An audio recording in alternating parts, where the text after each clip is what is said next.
This is just a sample of the audiobook. To get the complete audiobook, access the link posted in the first comment.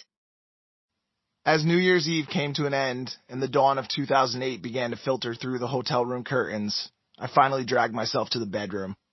I felt beaten, fatigued, and depressed as I came down from the ecstasy. I turned to the group still partying in the living room and said, "Don't f*** up the room." They didn't hear me. I closed the door and lay down on the bed. Sleep had become my only reliable escape. At 7 a.m. I was shaken awake by Kenny. His eyes were wild, and sweat beaded his forehead. "Where's your wallet?" he said. "It's right here next to me, man," I said, grazing my fingers across the top of the nightstand. I sat up, instantly wide awake. My wallet, with its large amounts of cash, was gone. "I fucking knew it," Kenny shouted. "I saw those bitches sneaking around in here, man. I asked them what they were doing and they ran." "How long ago?" I said. "They just left. Go fucking get them." Kenny was one of my best friends, but he was also my enforcer. When situations got too hot for me to handle, I sent him in. He dashed from the room. I threw on my shoes and followed. I flew down the stairs to the parking lot where I saw the girls getting into their car. Kenny was already there. When I caught up to him, he had jumped into the back seat of the girls' car before they could get away. They were trying to reason with him. They didn't see me coming up behind the car. I wasn't going to be so easily reasoned with. "Open the fucking door, you little bitch!" I screamed as I smashed my fist on the driver's side window. The girl at the wheel whipped her head to look at me, her eyes widening in fear. Then she hit the gas and took off with Kenny still in the back seat. I rushed to my Jeep, jumped in, and set out in hot pursuit. The girl's old car flew down Milford's busiest street, racing through red lights.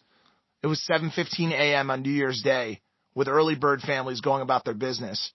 Soon I caught up, doing 70 in a 35-mile-per-hour zone down Route 1.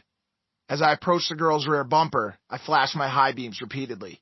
Without warning, she flipped a swift U-turn in the middle of the street and headed in the opposite direction. I did the same. When I caught up, she again turned and drove the other way. This happened over and over. Every time I caught up to the thief, she slammed on her brakes and flipped a U-turn. I finally got tired of this little game. I sped up, raced past her, and cut in front of the car. I slammed on the brakes, hard. The girl's car crashed full force into the back of my Jeep. The impact lifted the back end of my car up over their vehicle's hood. In a rage, I jumped out of my car and raced to the driver's side of their car. I bashed my fists against the window, screaming, as I tried to pry open the driver's locked door. The thief and her friend cowered in their seats. I gestured to Kenny in the back seat. "Bro, unlock her fucking door." Kenny unlocked the door and threw it open, shouting, "She called 911, man." Fuck. I screamed at the girls to return my wallet and the cash. "We don't have it," they shouted. Sirens sounded in the distance. I turned to Kenny. "Bro, I'm out of here. Get my wallet back." "I got it handled, man," he said. "Get out of here now."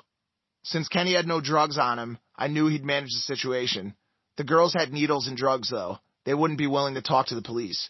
Kenny would stay with them until he recovered the money. The sirens came closer. I drove off. When I got back to the hotel room, I went straight to the bathroom. I splashed water on my face to calm myself down. I stared at myself in the mirror, my mind whirling as I tried to take inventory of what had just happened. I grabbed a white towel off the counter to dry my face. Something caught my eye. My Coach wallet sat on the bathroom counter, previously hidden by a towel. Shock jolted me. Had I made a serious mistake? Were the girls telling the truth? With shaking fingers, I opened the wallet. Nope, all the money was gone. I'd had $2,000 sandwiched between the interior folds. It was all missing. Just then, the door flew open. Kenny rushed in with a look of panic and terror. "There's 100 cops out there," he shouted. "They're fucking everywhere, man.